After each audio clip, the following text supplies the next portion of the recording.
Presidente, senhores vereadores, cumprimento na pessoa do senhor presidente, cumprimento especial também ao procurador, à gerência legislativa, aos demais funcionários dessa casa, que contribuem para que essa sessão plenária possa ser plena e consiga chegar aos seus resultados.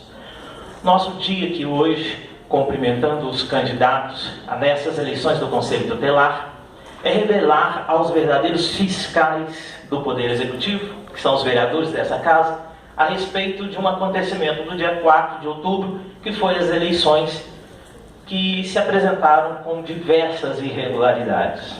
Essas irregularidades, é importante frisar, ela é sistêmica. O sistema da eleição é que é falho. Não estamos aqui para ficar apontando responsabilidades pessoais, isso não é o objetivo do movimento.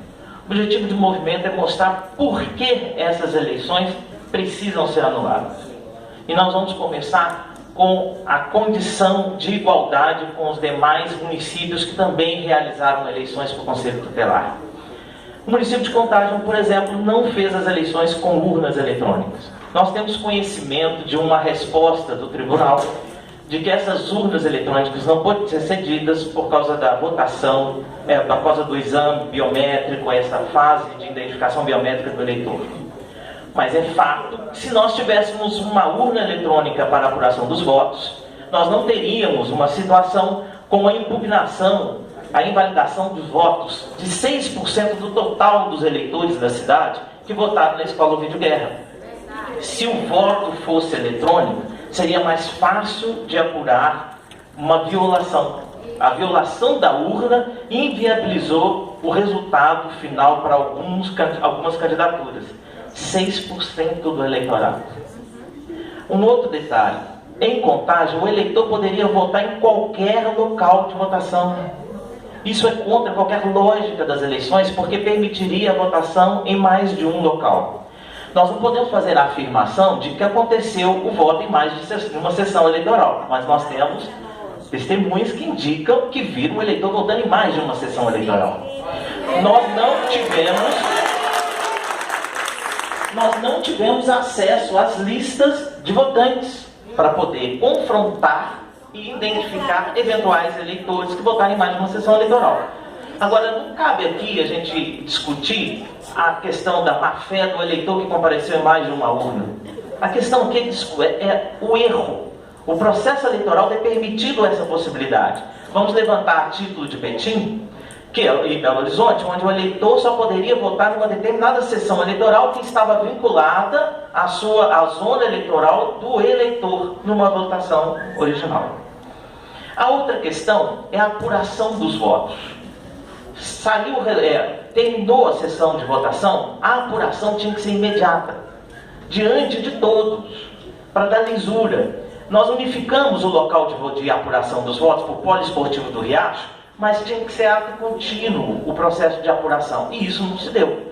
24 horas depois é que começou a apuração, e ali a gente encontrou o caso da urna violada. E várias outras situações que poderiam ter sido resolvidas em loco, no momento em que terminou a votação, ato contínuo a apuração dos votos, que poderia ter sido feito na própria sessão eleitoral, que captou os votos. Além dessas questões de ordem geral, nós vimos que o processo de fiscalização do eleitor da eleição também foi falho. Porque na apuração dos votos e na recontagem dos votos, nós não tivemos a garantia da fiscalização desse processo de apuração e recontagem dos votos.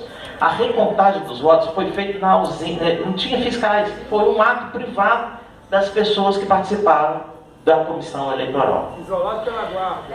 Os prazos previstos pelo edital para eventuais recursos já iniciaram, já se encerraram em algumas situações, mas nenhum documento da eleição ainda foi cedido aos candidatos. Essas questões, eu poderia levantar aqui, nós vamos apontar 21 pontos de irregularidades gerais, que independe de ato de uma pessoa. Mostra que o sistema não funcionou. Se não bastasse a questão nossa local, o Fórum Nacional de Promotores da Infância e Juventude, o PRO-Infância, no dia das eleições, no próprio dia 4, emitiu um repúdio ao fato das eleições em todo o país ter acontecido com uma série de irregularidades, onde os promotores, naquele fórum nacional, já apontavam um eventual abuso de poder econômico e político no processo eleitoral. Nós, a princípio, vislumbramos essa situação também em Contagem.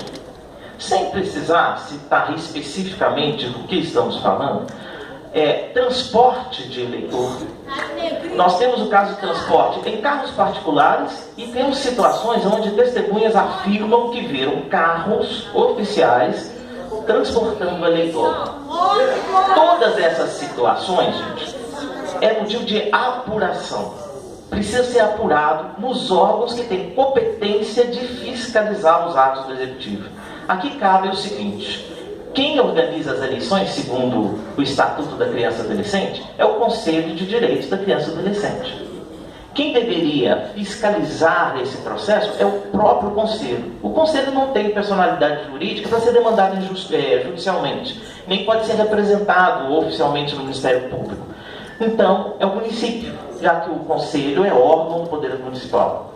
E o Poder Legislativo tem essa possibilidade de fiscalizar esse processo. A possibilidade não, dever legal. E o Ministério Público de fiscalizar. Então, os candidatos compareceram na sexta-feira e fizeram uma representação ao Ministério Público sobre o conjunto das denúncias que a gente vai apontar aqui.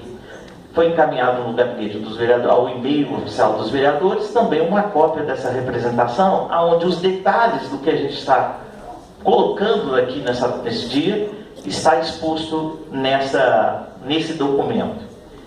As irregularidades eu listei para não esquecer nenhuma. As votações mediante voto